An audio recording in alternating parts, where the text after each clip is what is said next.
দীঘার জগন্নাথ মন্দিরে কিন্তু উপচে পড়া ভিড়। আগামী শুক্রবার রথযাত্রা, সেই রথযাত্রার উদ্বোধনও করবেন মুখ্যমন্ত্রী। আজ পৌঁছে গেলেন দীঘাতে এবং পুরো বিষয়টা তিনি নিজে চাক্ষুষ করছেন।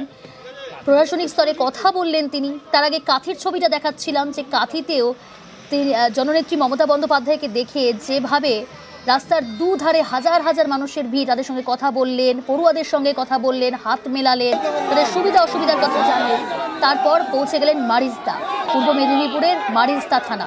সেখানে পুলিশ আধিকারিকদের সঙ্গেও তিনি কথা বললেন, জানার চেষ্টা করলেন, নজরদারি বিষয়ে তিনি প্রশ্ন করলেন কতটা তৎপরতা রয়েছে। কারণ আগামী শুক্রবার পরশুদিন রথযাত্রা উৎসব, সেই রথযাত্রার উদ্বোধন করবেন মুখ্যমন্ত্রী মমতা বন্দ্যোপাধ্যায়। তার আগে আজ কিছুক্ষণ আগেই তিনি দীঘায় পৌঁছলেন। আমি আরও একবার কথা বলবো, সুজিত রয়েছে আমার সঙ্গে। সুজিত, দীঘায় পৌঁছলেন মুখ্যমন্ত্রী মমতা বন্দ্যোপাধ্যায়। তার আগে আমরা দেখছি যে ছবি এই মুহূর্তে দেখাচ্ছি, মারিজদা থানায় তিনি গেলেন। কি করলেন সেখানে গিয়ে?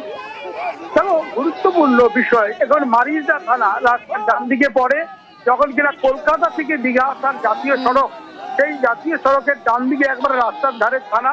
সেই থানায় তিনি ছটান ঢুকে পড়ে তিনি ওসি রুমেও গিয়েছেন, যেটা জানা যাচ্ছে। এবং যা শুধু নয়, একই সঙ্গে তিনি খুঁটিয়ে দেখলেন কিভাবে সাজিয়ে তোলা হয়েছে থানা, যে খুব চমৎকার ভাবে সাজানো হয়েছে থানার যে সামনের পরিবেশ, সবটা তিনি কিন্তু একদম প্রকাশ্যেই খুশি মনেই প্রশংসা করলেন। বললেন খুব সুন্দর রেখেছেন আপনারা এই থানার যে পরিবেশটাকে, এরভাবেই রাখতে হবে। এই কথা যখন তিনি বলছেন, তখন কিন্তু পুলিশ কর্মীরা, পুলিশ অফিসাররা, তারা কিন্তু মন্ত্রমুগ্ধের মতো তার কথা শুনছিলেন। এভাবে মুখ্যমন্ত্রী স্বয়ং একটা থানায় ঢুকবেন, থানায় ঢুকে সবকিছু খতিয়ে দেখবেন, খতিয়ে দেখে তিনি বলতে থাকবেন, পুলিশ কর্মীদেরকে প্রশংসা করবেন। এই বিষয়টা তাদেরকে যথেষ্ট উৎসাহ দিয়েছেন।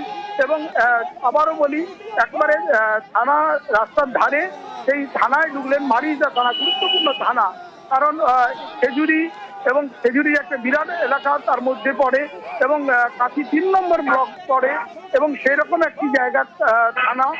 থানার মধ্যে ঢুকে গিয়ে মুখ্যমন্ত্রী ঢুকে গেলেন।